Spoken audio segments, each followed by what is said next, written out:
welcome to This Week in History, a program that goes back in time just to feed you with the right information. I am Patricia Bassi. This episode of the program promises to be worth your time, so don't go anywhere, relax and enjoy.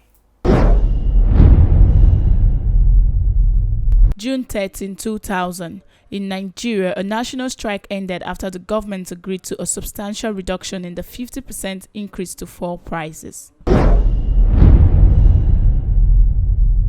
June 13, 2005, a jury in Santa Maria, California, acquitted Michael Jackson of molesting a 13-year-old cancer survivor at the Neverland Ranch. The Supreme Court warned prosecutors to use care in striking minorities from juries, siding with black murder defendants in Texas and California who contended their juries had been unfairly stacked with whites.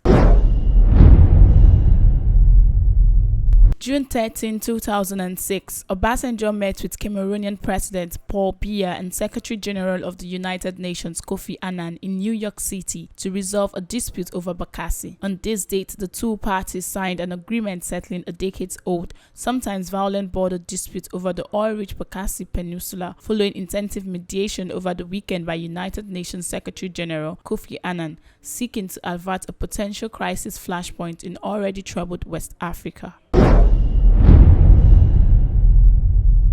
June 14, 2007, Nigerian separatist leader Mujahid Asari Dokubo, whose detention on treason charges since 2005 has sparked kidnappings in the oil-rich Niger Delta, was provisionally freed on health grounds.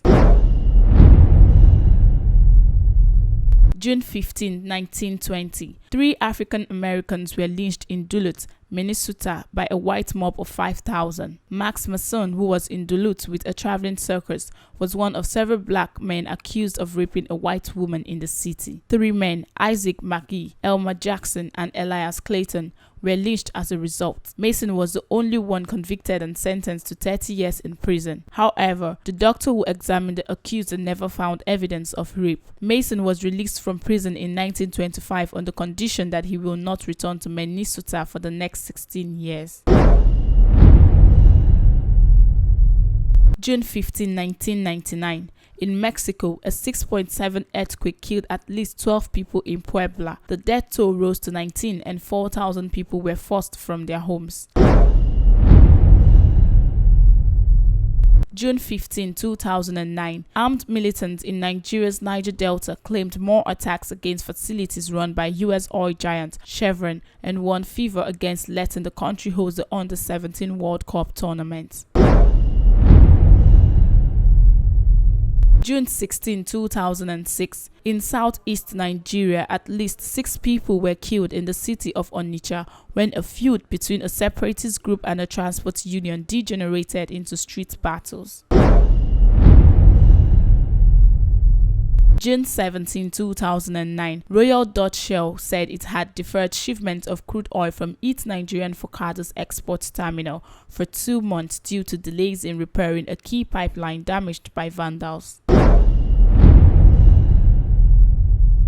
June 18, 2004, West African defense chiefs agreed to create a 6,500-strong multinational force to respond to crises and threats to peace in the war-ravaged region. The announcement followed a 2-day meeting in Abuja, Nigeria, involving defense chiefs of staff from the 15-member nations of ECOWAS.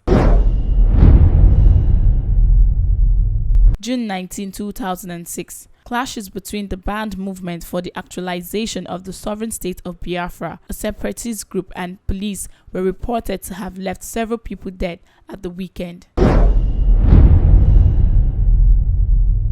A wise saying states that always put your best foot forward, meaning try very hard or give your best. Well, we've come to the end of this episode of the program, This Week in History on Flip TV. Ensure to subscribe, like, and of course, drop your comments. I still remain Patricia Bassi. You can check me up on Instagram at allinfotricia. Stay blessed.